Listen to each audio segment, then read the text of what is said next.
The invitation arrives without warning, tucked into the fold of your coat as though it has always been there, waiting for the right night to be found. The card is small, no larger than the palm of your hand, and the paper feels old in a way that has nothing to do with age. It is soft at the edges, worn smooth, as if countless fingers have turned it over before yours.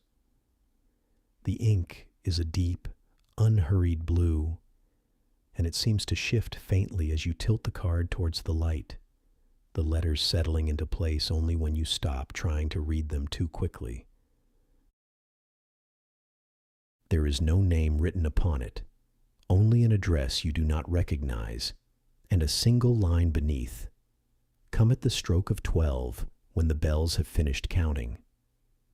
You do not remember deciding to go. The decision feels as though it was made for you long before tonight, perhaps long before you were ever given the card at all. And so you find yourself walking, coat drawn close, breath turning to soft clouds in the cold air, following streets that seem to rearrange themselves gently around you the further you walk. The houses grow older, the lamps grow dimmer, though somehow this makes the path easier to see, not harder, as though the darkness itself is guiding you rather than hiding the way. The street you are looking for appears at last, narrow and cobbled, tucked between two buildings that lean towards each other as if sharing a secret above your head. At the end of it, beneath a sign so weathered you can only just make out the shape of 12 small bells painted along its edge, sits the shop. The windows glow with a low amber light, the soft glow of candles rather than anything modern, and as you draw closer, you can hear them. 12 bells, somewhere above the door, beginning to ring, slow and deliberate, each note allowed to fade entirely before the next begins. You count them without meaning to. By the time the last one fades, the door is already open, though you do not recall anyone opening it. Coziness spills out to meet you, carrying with it the scent of melted wax and old paper, and beneath both of these a third scent, like the smell of rain on warm stone. You step inside, and the door closes softly behind you of its own accord, the cold night falling away as though it belongs to another world entirely. The shop is far larger within than it appeared from without. Shelves rise from the floor to a ceiling you cannot properly see, lost somewhere above in shadow and the gentle drift of candle smoke. The shelves themselves curve and lean at odd angles, holding to no specific pattern, as though they have grown that way rather than been built. Ladders rest against several of them, tall and narrow, leading up into darkness where you cannot say what waits. Candles burn everywhere, in brackets along the walls, in small dishes balanced on stacks of books, in lanterns hung from hooks set into the beams overhead. None of them flicker. They burn with a stillness that feels deliberate, as though the flames themselves understand they are meant to soothe rather than startle. Behind a long counter at the center of the room stands the keeper of the shop. You cannot say, looking at them, whether they are old or young, for their face seems to hold both at once, the way moonlight holds both silver and shadow. Their eyes are gentle in a manner that feels older than memory, and their hands, resting lightly upon the counter, move only when they have an item to show you, never otherwise. They do not introduce themselves, and somehow this feels correct, as though a name would only get in the way of what is about to happen.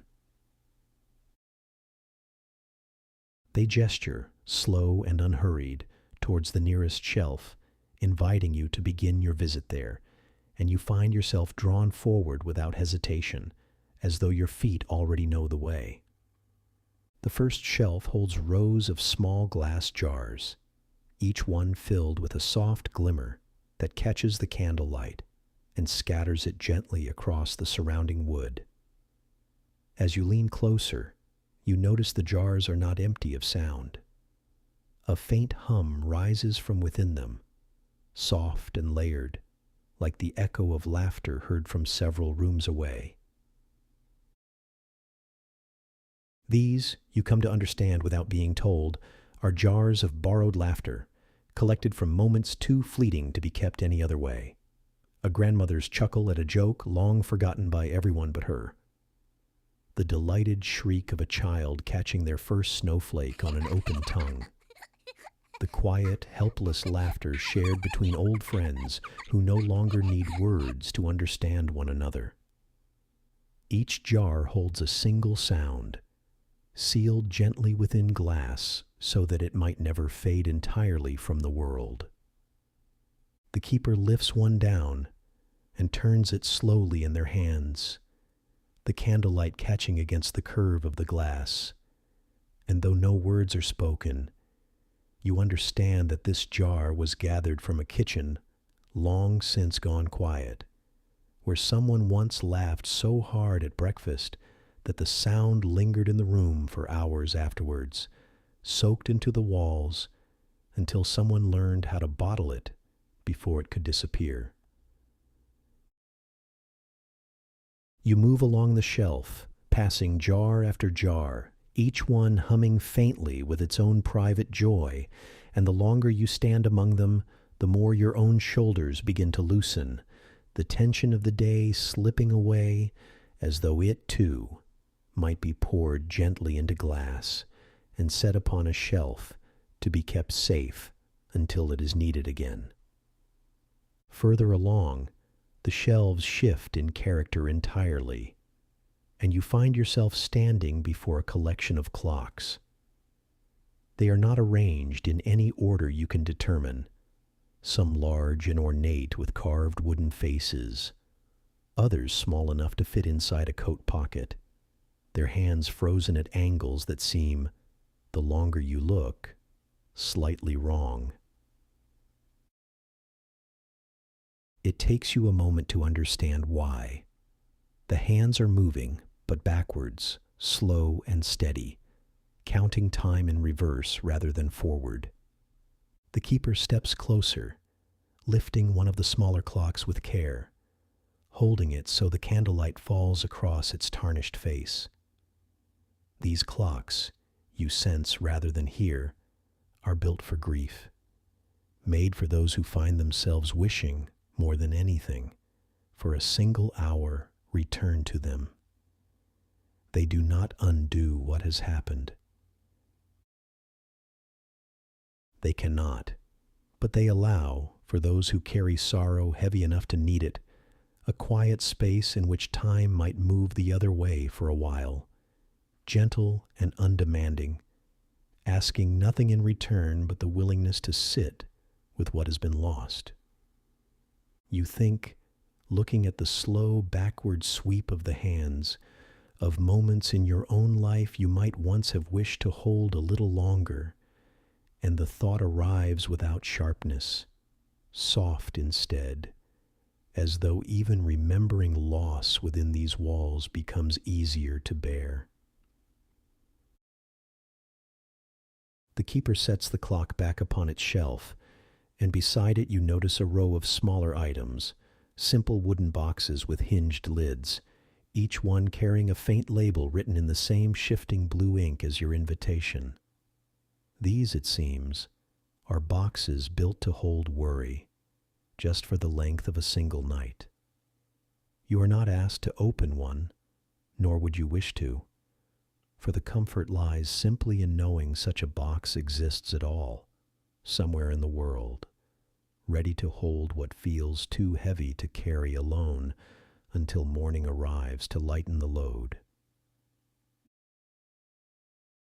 Deeper into the shop, past shelves of items you can only glimpse rather than properly examine, stands a small stove, old and black, its surface warm to the eye even from a distance.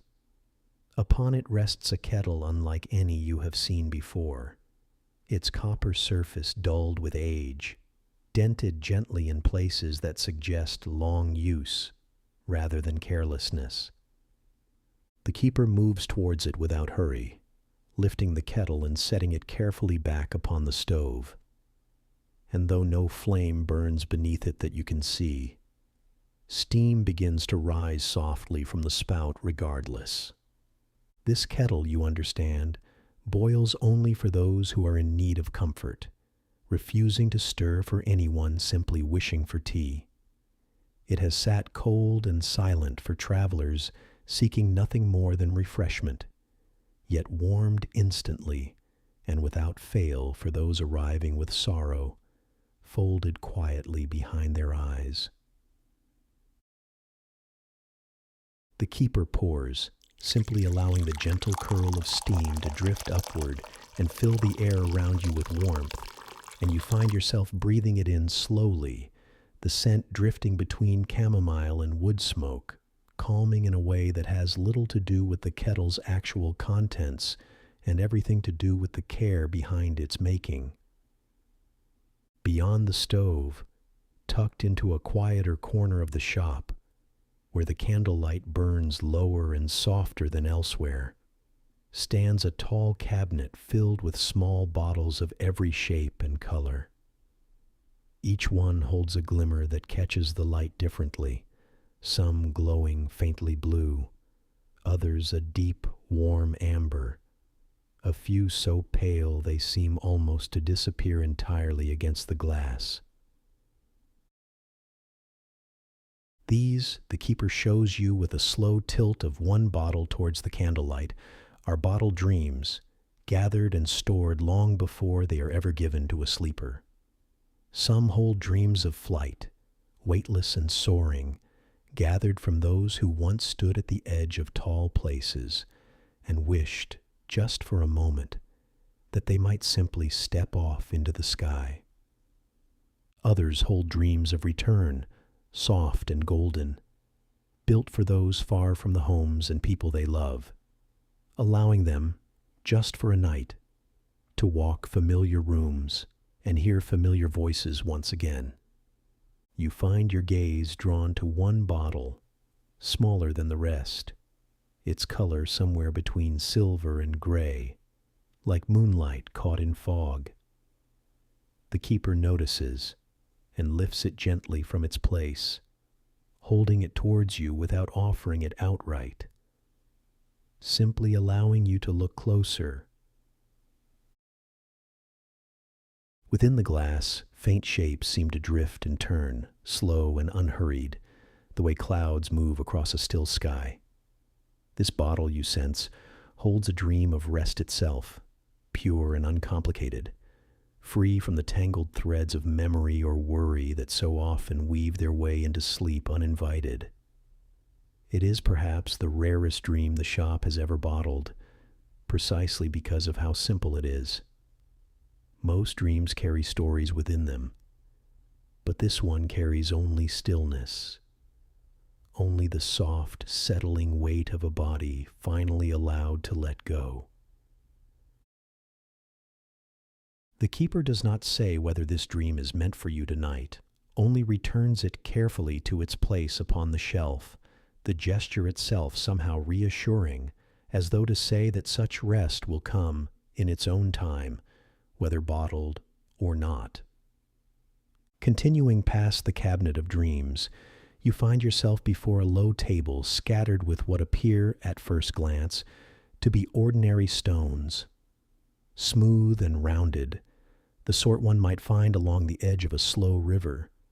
They sit in small woven baskets, each stone slightly different from its neighbors in color and weight. The keeper lifts one and presses it into your palm, and the moment its weight settles against your skin, you understand its purpose without needing to be told. These are stones meant to hold stillness, gathered from riverbeds where the water itself has long since worn away anything sharp or unsettled, leaving behind only smoothness, only calm. Holding one, even briefly, seems to draw a similar smoothness up through your fingers and into your chest, the restless edges of your own thoughts softening to match the stone's quiet weight. You turn the stone gently between your fingers as the keeper moves on, gesturing towards a shelf nearby holding small woven nets, the sort a child might use to catch nothing more than sunlight on a summer afternoon. These nets, you come to understand, are built for catching scattered thoughts, the ones that flutter and dart at the edges of the mind just as sleep tries to settle in. Cast gently over a restless thought, the net does not banish it entirely, only holds it still for a while, patient and undemanding, until it grows tired of struggling and settles quietly into rest alongside everything else. The longer you walk among the shelves, the slower your own movements become, your breathing settling into a rhythm that matches, without effort, the gentle stillness of the candle flames around you. The shop seems to understand this shift in you, the air growing warmer, the shadows softer, as though everything within these walls exists solely to ease you closer towards sleep, rather than keep you from it. Near the back of the shop, where the shelves grow taller and the candlelight dimmer, you find a collection of small lanterns, each one holding not a flame, but a captured fragment of starlight, pale and flickering gently behind glass. The keeper lifts one down and holds it towards you, its glow soft enough not to startle, warm enough to comfort. These lanterns, you sense, are gathered for those who fear the dark, not the ordinary darkness of a bedroom at night, but the deeper, quieter darkness that sometimes settles over a mind grown weary or afraid. Each lantern holds within it a single point of light, strong enough to remind its keeper that darkness, however vast, has never once managed to swallow every star completely. The keeper does not press the lantern into your hands, only allows you to look upon it a while longer, its glow settling gently into your chest, the way coziness settles into cold hands held near a fire. As you move further still, you come upon a shelf holding nothing but small spools of thread, each one a different shade, some so pale they seem almost colorless, others rich and deep as midnight itself. The keeper draws one down, holding it loosely so the thread catches the candlelight and shimmers faintly along its length. These threads, you understand, are gathered for mending, not torn fabric or broken china, but the quieter tears that sometimes form within a tired heart. A thread of pale gold for stitching gentleness back into a day that offered little of it. A thread of deep blue for mending the quiet ache of missing someone far away.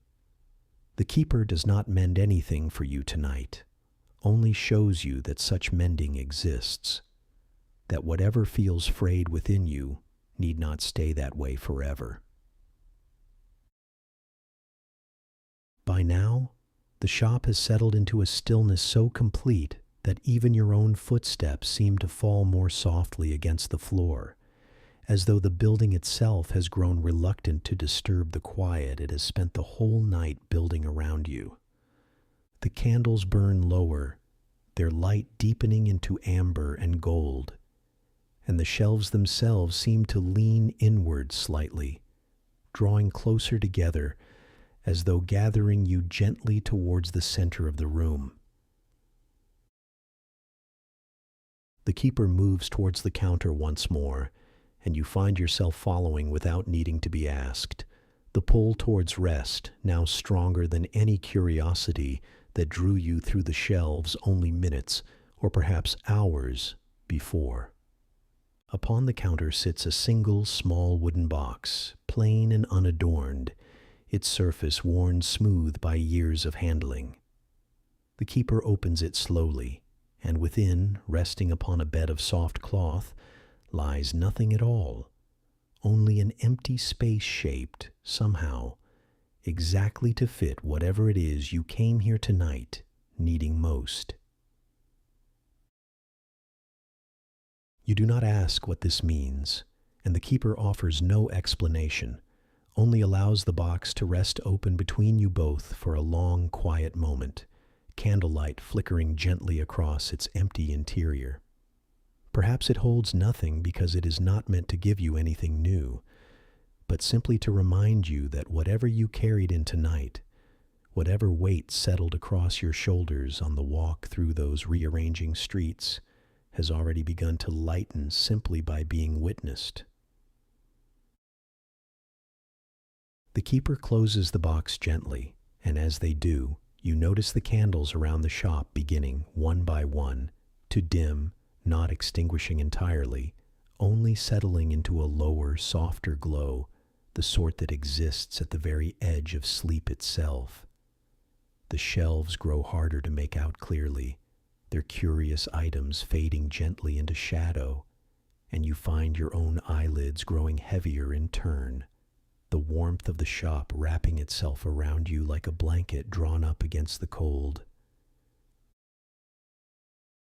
You do not remember deciding to sit, yet you find yourself settled into a low cushioned chair near the counter, the sort that seems to have been waiting for you since long before you arrived. The keeper says nothing, only watches over you with the same quiet kindness they have shown all evening, their presence steady and unhurried, asking nothing of you now but rest. Somewhere above, faint and distant, you hear the 12 bells begin once more, their tone deeper now, slower, each note stretching long before fading into silence. You do not count them this time. There is no need. They are not marking an hour for you to follow, only humming gently alongside the last of your waking thoughts, easing them, one by one, towards sleep. The shop grows softer around you with every passing moment, its edges blurring gently into shadow, the scent of warm wax and old paper settling deeper into the quiet air. You are not afraid of the dark gathering at the corners of the room, for somewhere among the shelves, a lantern still glows faintly, holding its single point of light steady against the night. You think, as your thoughts begin to slow and scatter, of the jars of laughter humming softly on their shelf, of the kettle warming gently for no one but you, of the stone resting still and smooth somewhere nearby, its calm settled deep into your palm even now. You think of the empty box upon the counter, and understand, at last, that perhaps it was never empty at all, only holding, quietly and patiently, the rest you came here tonight to find. The keeper's hands rest lightly upon the counter once more, still and unmoving, watching over the shop and over you as the last candle dims to little more than a glow. You do not hear the door close. You do not feel the invitation dissolve quietly from your pocket, its ink fading back into blank paper now that its purpose has been served. You are aware only of the stillness and the gentle fading hum of 12 bells somewhere far above, counting you softly, surely, all the way down into sleep.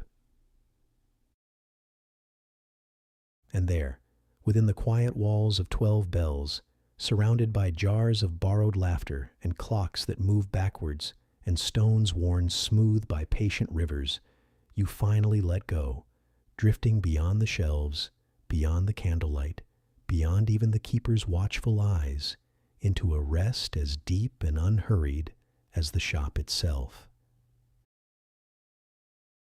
Sweet dreams. Good night.